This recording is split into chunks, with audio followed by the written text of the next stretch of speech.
Sindikat pelaku mafia tanah dan mafia hukum di Gunung Gelis, Bogor mulai terbongkar. Pada hari Kamis, tanggal 17 November tahun 2022, tim Media Pers Indonesia Bersatu kembali mengadakan silaturahmi kepada beberapa pegawai dan pejabat bersih di Pemda Bogor, BPN dan Dispenda Bogor yang tidak terlibat mafia tanah dan mafia hukum. Dari hasil pertemuan, pada intinya disimpulkan bahwa munculnya kasus-kasus tanah di Desa Cibanon, Nagrak, Pasirangin dan khususnya Gunung Gelis, Bogor, disebabkan oleh perbuatan oknum pejabat Pemda Kabupaten Bogor. Burhanuddin saat ini menjabat sebagai Sekretaris Daerah Sekda Kabupaten Bogor yang menerbitkan sertifikat HPL cacat hukum. HPL cacat hukum karena lokasi tanahnya berada di tanah milik adat TMA, milik Niko, Jimmy Mamesah. HPL cacat hukum karena terbit tanpa seizin pemilik tanah, tanpa sepengetahuan pemilik, dilakukan dengan cara mengambil paksa, dan tanpa pemberian ganti rugi kepada pemilik terlebih dahulu. Oknum Burhanuddin menerbitkan HPL dengan alasan untuk kepentingan mencari dana dalam pembangunan kompleks Pemda Kabupaten Bogor di Cibinong, akan tetapi ternyata punya tujuan untuk kepentingan secara pribadi terkait dengan rencana bursa pencalonan kepala daerah di masa yang akan datang terkait dengan adanya pemekaran pemerintahan Kabupaten Bogor Barat.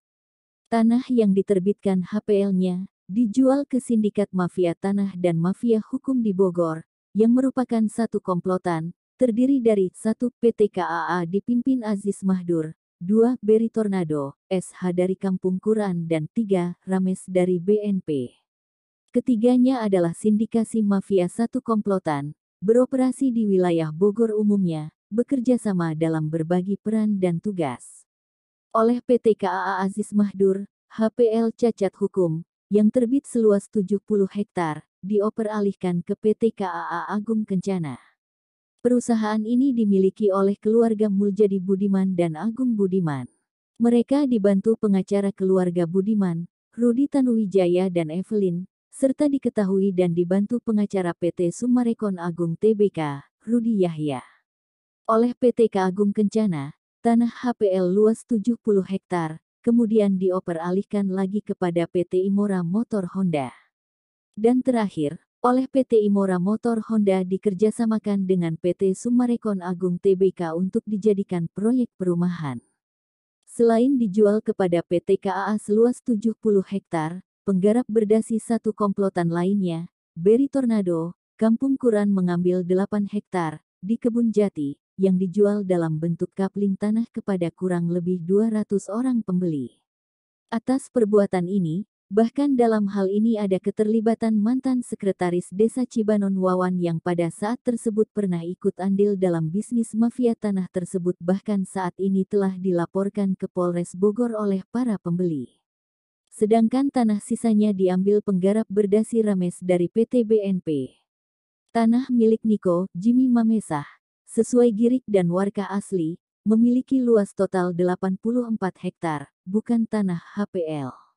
Dibeli pada tahun-tahun 1972 sampai 73, berupa tanah milik adat TMA dengan bukti girik dan warkah 72 sampai 73, bukti IPEDA pajak, bukti hasil plotingan BPN, bukti surat pemblokiran BPN, surat pernyataan penggarap asal, DEL.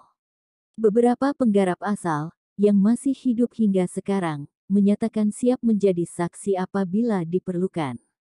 Pemilik tanah belum pernah menjual belikan, tidak pernah menggadaikan dan belum pernah menerima uang ganti kerugian dari pihak manapun. Pemilik tanah telah melaporkan kasus penyerobotan tanahnya ke Satgas Anti Mafia Tanah, Bareskrim Polri, KPK, ada unsur penyuapan PNS Kejaksaan dan Ombudsman RI. Terakhir, telah pula disampaikan kepada ITBP Presiden Joko Widodo melalui saluran Setpres RI. Beberapa pasal-pasal KUHP yang dilanggar atas perbuatan mafia tanah adalah pasal 480 tentang perbuatan menerima hasil kejahatan, pasal 378 tentang penipuan, Pasal 372 tentang penggelapan dan Pasal 263 tentang pemalsuan. Dengan demikian hal ini akan segera ditayangkan di media pers bersatu terkait terbongkarnya sindikat mafia tanah dan mafia hukum yang melibatkan oknum pejabat khususnya Kabupaten Bogor. Ben Skorwil Jabar.